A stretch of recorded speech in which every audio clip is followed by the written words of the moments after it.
नमस्कार, हमारा नाम है समरीन और आपने देखना शुरू कर दिया है लाइव सिटीज। देखिए, रक्षाबंधन का पर्व भाई और बहन के प्रेम का प्रतीक होता है। आपको मालूम है कि इस दिन बहनें अपने भाइयों के कलाई पर राखी बांधती हैं और उनके लंबी उम्र की कामना भी करती हैं। लेकिन इस बार रक्षाबंधन कब है? 30 या 31 तारीख को इसको लेकर कंफ्यूजन बना हुआ है। साथ ही लोग ये भी जानना चाहते हैं कि आखिर राखी बांधने का सही मुहूर्त क्या है। तो आज हम इसी मौजू पर चर्चा करेंगे और इस मौजू पर चर्चा करने के लिए हमारे साथ जाने माने ज्योतिष आचार्य श्रीपति त्रिपाठी जी मौजूद है। सबसे पहले बहुत शुक्रिया बात करने जी। सभी दर्शकों को हृदय की गहराई से नमस्कार और प्रणाम, अभिनंदन और वंदन है आप सभी दर्शकों का।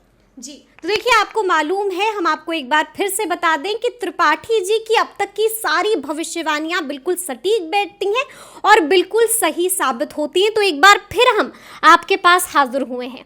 जी, सबसे पहले तो हम आपसे ये जानना चाहेंगे कि रक्षाबंधन कब है? 30 को है या 31 को है?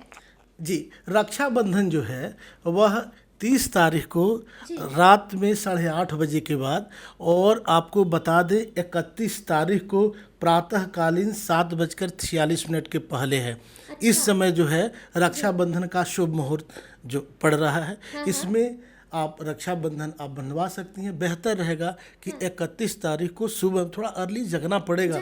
भाइयों को अपने बहन के पास जाने के लिए या बहन को आप पास बुला लें, बेहतर रहेगा। अक्सर भाई जो हैं वहीं बहन के यहाँ जाते हैं।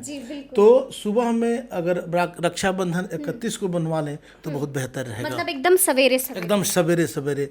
और हमारे शास्त्रों में भी लिखा है कि इस मंत्र से ये न बद्धो बलि राजा, बलि को भी ब्राह्मणों ने इसी मंत्र से ये न बद्धो बलि राजा दानवेंद्रो महाबल तेन त्वाम प्रतिबध्नाने रक्षे माचल माचल।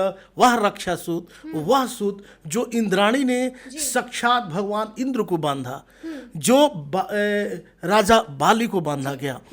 आपको बता दें, इसके पीछे की भी कहानियां हैं कि इंद्र जो थे, राजा इंद्र बार बार दैत्यों से लड़ाई लड़ते हुए हार रहे थे, बार बार उनकी पराजय हो जा रही थी। तो इंद्राणी ने अपनी घोर तपस्या के बाद एक ऐसा सूत बांधा इंद्र के हाथों में। जब से वह सूत उनके हाथ में बांधा गया, वो जो है विजयी भवा, उनको आयुष्मान भव हुए, विजयी भव हुए, और उसके के बाद उन्होंने दैत्यों को हराया और बेहतर करते चले गए। जी, तो ये रक्षा का सूत है। भाई और बहनें जो के लिए, भाई जो है बहन के लिए आजीवन उसकी रक्षा के लिए कामना करते हैं। खासकर भाई के शरीर में एक रेप ना लगे, तब बहन को करना क्या चाहिए? रक्षा सूत जो कच्चा सूत आजकल बाजार में बहुत आर्टिफिशियल मिलता है, वैसा नहीं, कच्चे सूत जो कपास का होता है वो लेना चाहिए। और उस धागे को हम लोग किसी समुदाय को, इससे देखिए कोई भी धर्म जो है ना स्नेह प्रेम देता है। तो रक्षा सूत, चूंकि आप भी मेरी छोटी बहन समान है और आपको भी बांधना है मुझे, है ना, तो रक्षा सूत जो है अपने अंगूठे, पांव के अंगूठे से दबाना है और भाई के सर के पास लेके उसको तोड़ देना है और उसी को 5 बार करके भाई के हाथ में बांधना है। भाई का चेहरा जो है वह पूरब की तरफ हो और बहन जो है वह निश्चित रूप से थाली सजाकर, थाली में हो कुमकुम हो, रक्तचंदन हो, प्रसाद हो, और भाई को जो मिष्ठान्न प्रसन्न हो, क्योंकि भाई बहुत दिनों से इंतजार करता है वर्ष पर्यंत बहन से। तो वर्ष पर्यंत जो है, देखिए मैं भावुक हो जा रहा हूँ जी। तो भाई को वो चीज़, भाई को जो पसंद है, बहन को एक जरूरी नहीं है कि बहन ही कौन लेंगी, बहन को भी अगर मन सुदृढ़ है तो अपने आशीर्वाद में जब आप रक्षा दे रही हैं तो उनके यूज की चीज़ें भी दे सकती हैं आप, भाई को भी, दोनों तरफ से। तो वो रक्षा सूत बांधने, उनके मन अनुकूल वो मिष्ठान्न खिलाए, उनको वो रक्षा दें। आजकल प्रचलन में आ गया है, जैसे ब्रेसलेट है सिल्वर का, चांदी का, तो आप कुछ रक्षा सूत, चूंकि रक्षा जो है 24 घंटे के बाद ही लोग खोल देता है, टूट जाता है, तो वो भी चाहे तो आप अपने भाई को दे सकते हैं। वर्ष पर्यंत आपका भाई उस रक्षा के माध्यम से वह सुरक्षित रहे और आप बेहतर हो सकें। और इस दिन बहन को खासकर उसके मनोनुकूल, उसको जो भी भाई को पसंद है उसके मनोनुकूल भोजन बनाना चाहिए, अपने हाथों से खिलाना चाहिए। मैं बहुत भावुक हो रहा हूँ जी। बिल्कुल, वो दिख रहा है कि आप काफी इमोशनल हो रहे हैं, क्योंकि जाहिर सी बात है कि पर्व ही इतना खास है और भाई बहन के प्रेम का पर्व है, प्यार का प्रतीक है। मेरी भी एक मेरी बड़ी बहन है, छोटी बहन है। मैं इस पर्व को बहुत सुंदरता के साथ मनाता हूँ और आजीवन में प्रयास करता हूँ कि जब तक रहूँ मैं अपनी बहन के लिए हर एक परिस्थितियों में खड़ा रहूँ जी। और मैं प्रयास करता हूँ और बोलो, और हर एक भाई को प्रयास करना चाहिए। भाई बहन जो है ये रिश्ते लेन देन के नहीं है, माँ के कोख से पैदा हुआ ये जो है किसी चीज़ से खरीदा नहीं जा सकता है ना। ये खून का रिश्ता है, आत्मीय संबंध है। तो भाई को हर एक परिस्थिति में एकदम साथ रहना चाहिए। आजकल बहन भी जो है भाई को थोड़ा सा परेशान ज़्यादा कर दे रही है, क्योंकि प्रॉपर्टी सब जगह की महंगी होती चली है। तो आपको संबंध अगर जीना है तो भाई के लिए एकदम वो रक्षा के जैसा बना रहना होगा, स्तंभ के समय वो लाख वो भाई क्यों ना हो और बहन क्यों ना हो, बहन क्यों, दोनों एक दूसरे के लिए हैं। आप भी देखिए परेशानियां होती हैं तो सबसे पहले पापा भी बोलते हैं कि तुम चले जाओ, जाकर देखो क्या कष्ट हुआ है। तो भाई तो आपके लिए 24/7 खड़ा है, ATM फेल है उसके लिए, उसके सामने। तो भाई को निश्चित रूप से बहन की रक्षा करनी चाहिए। यह पर्व जो है, हर एक पर्व हम लोग का अलग अलग संदेशा देता है। आप बहन की रक्षा कीजिए, बहन किसी भी परिस्थिति में रहे आप उसके लिए खड़ा रहिए। और है क्या, अच्छी हो बुरी हो आपको उसके साथ खड़ा रहना है। जैसी हो मेरी हो, मेरी हो। आप तराजू लेकर नहीं खड़ा हो गई है कि आज उसने अच्छा कर दिया कल बुरा कर दिया। तो हमारे यहाँ लिखा है कि यश नारी की जहाँ पूजा होती है, तो नारी की आप अपनी बहन का, माँ का इज्जत नहीं कीजिएगा, बाहर आपको इज्जत मिलेगी।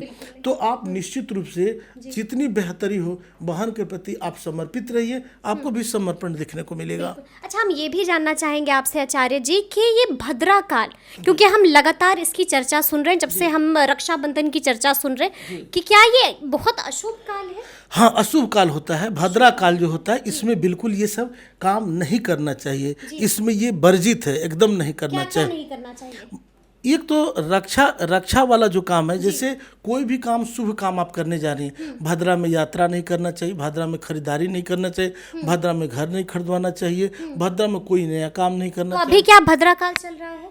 नहीं, उसके बाद वो ठीक रहेगा। ठीक रहेगा जी जी जी जी जी। अच्छा, हम ये भी जानना चाहेंगे जो मैंने शुरू में ही कहा कि आखिर सही मुहूर्त कौन सा है जब बहनें अपने भाई के कलाई पर राखी बांधती? देखिए, प्रातःकालीन जो है 31 तारीख को बेहतर, ऐसे तो रात में आप बांध सकती हैं 8:30 बजे के बाद से, लेकिन बहन जो है खासकर बेहतरी रहेगी कि आप उस दिन बांधें। किस दिन? 31 तारीख को रात में 8:47 के बाद से आप 30 तारीख को ये शुरू हो जा रहा है ना, उसके बाद आप जो है वो बांध सकती हैं। हाँ, अच्छा, मतलब चूंकि 8:57 तक भद्रा है, तो भद्रा काल में तो चूंकि हम लोग बांधेंगे नहीं, चूंकि हाँ भाई के रक्षा की बात हो रही है, तो वो रक्षा भद्रा में कैसे काम करे, तो इस समय समाप्त होता है, उसके बाद आप बांध सकते, क्योंकि सबसे सही टाइम, सूर्योदय और सूर्यास्त तो होता नहीं है। आप अपने ये दोनों ग्रह जो हैं हमेशा चलायमान रहते हैं।